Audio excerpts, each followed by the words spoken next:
আমি কাবার মালিককে বললাম, আমার আব্বারে আমার হাতে তুলে দিও।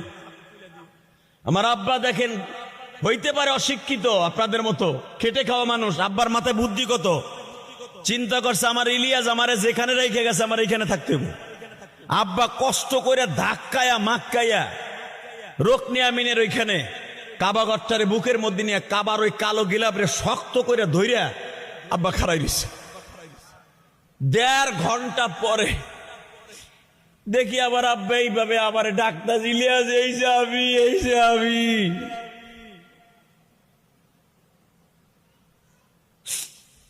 আমার আব্বা আমারে পাইয়া, বিশ্বাস করেন হাদি সাহেবরা, আমার বাজানরা, চৈত্র মাসে পিপাসিত মানুষের ঠান্ডা পানি দিলে, ফ্রিজের 1 বোতল পানি দিলে যেরকম মজা লাগে, আমার আব্বা আমারে পাইয়া তার চাইতে বেশি খুশি হইয়া মজা লাগতাছে।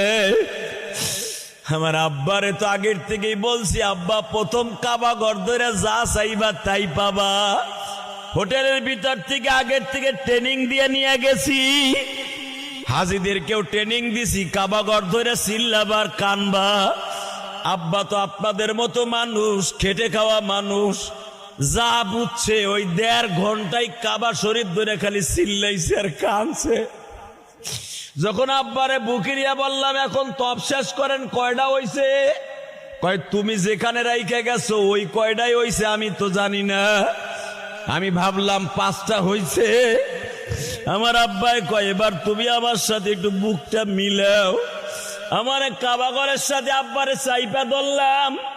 আমার আব্বা কাবার গেলাপ ধরে বলে, আল্লাহ রে তুমি আমারে মাফ করে দিও,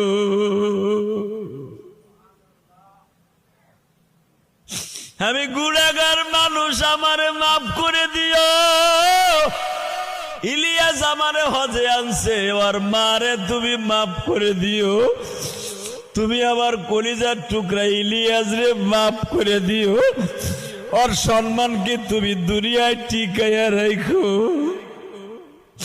আব্বা আমারে কাবার ঘরের সাথে চাইপা ধরলাম। আব্বা এই কথাগুলা বলতাছে, বাকি তওয়াব গুলা শেষ করলাম, মুলতাজিম অর্থাৎ কাবা ঘরের দরজার সামনে দাঁড় করাইলাম আব্বারে বুকে নিয়ে কইলাম, সুমা দিবেন হজরে আসওয়াতে? কয় না না না না, আমি এমনি চাপ খাইয়ে শেষ হয়ে গেছে, আমার সুমা দেওয়ার দরকার নাই, আমার খেসা মেসা ব্যথা হয়ে গেছে। আমি বললাম পরবর্তীতে দিয়েন, এখন না। বিশ্বাস করেন, এরপরে স্বর্ণের ওই 162 থেকে